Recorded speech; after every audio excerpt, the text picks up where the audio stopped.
My name is Kevin Martin. I'm here with Jennifer Russo with our weekly update. We are again in our Clairol facilities. It is a very brisk mid-November day. I've always said I don't really like fall in Western New York. It's cold, wet, rainy. I'm just looking forward to snow. It's my favorite season. It's your favorite season. Good news for me this year, we didn't have fall. Like a week and a half ago, it was 80 degrees, and now we have snow. So that brings us to a new piece of equipment we have here that I wanted to give Jen a chance to talk about and let you guys know about. So we actually just received it a couple weeks ago. It's all hooked up and ready. And it's called a 10E2 freezer. It's going to allow us to do some research on bud mortality and just how and when that happens.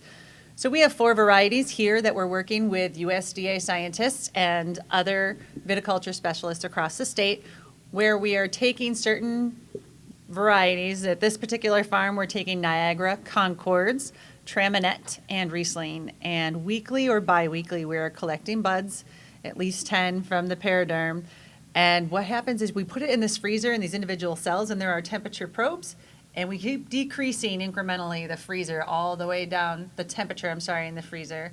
And once a bud dies, it lets off a spike of energy, and that spike is then recorded. And we can tell you at what temperature at that particular point in the growing season or deacclimation or acclimation do they die.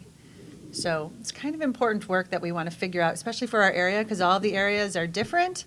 And we have that big buffer out there, climate buffer, Lake Erie, as opposed to what happens in the Finger Lakes, as opposed to what happens in Long Island or the Hudson Valley. So it's good to have this new piece of equipment here and for us to start research to figure out exactly how cold can it get before we lose our buds around here. So one of the things I think we always look for with this kind of work, because I think the application might be a little bit different for our commercial industry, is what to do with this information.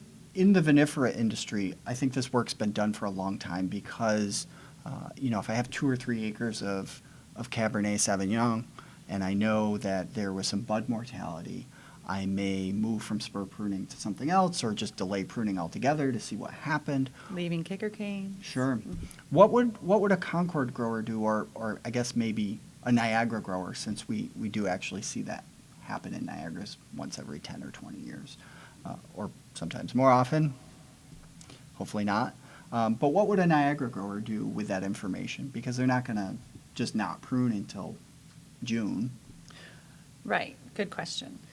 So let's say that during this work we find out that you are actually going to be losing 10% of your crop due to, buds freezing. So then I would suggest that you leave an extra 10% up the following year. If that's, hopefully this work will help us decide. Okay. And figure that out. That makes sense. So you'll just be working with these 4 varieties. Where are you collecting the varieties from? Right here on our research farm at the Cornell Lake Erie Research and Extension Laboratory. But I'm also working in conjunction with USDA scientists and Cornell viticulture specialists across the state here. We're compiling it. We're also going to hopefully do some future work to get some standardized bud freezer operating. We've been working with Texas A&M. He joined us on, so there's a lot of work to collaborate in. Excellent. So in the past, just so the growers know, we've always done at least sort of this level of collection, but what we did is we actually mailed those buds to another location to have them frozen in a freezer like this. Right. Which was a little costly over the long term because we had to mail all of those buds every week or every other week. Any plans or hopes to expand the amount of collections that you do in the future? There are hopes to expand that, but in doing so, that takes a couple more hands. Mm-hmm. So I am looking into writing some grants to hopefully fill a tech position to help me out with that through the winter months. Okay, very cool. So that might hit in like the winter of 2021. Hopefully. Or right after the 2020 harvest kind of thing. Yes. Okay, very nice. Very nice. Thank you all for joining us. Thank you, Jen, for joining us today. If you have any questions, please contact Jen Russo or make some comments down below. You know how to get a hold of us. We'll be back next week. Thank you. Thanks.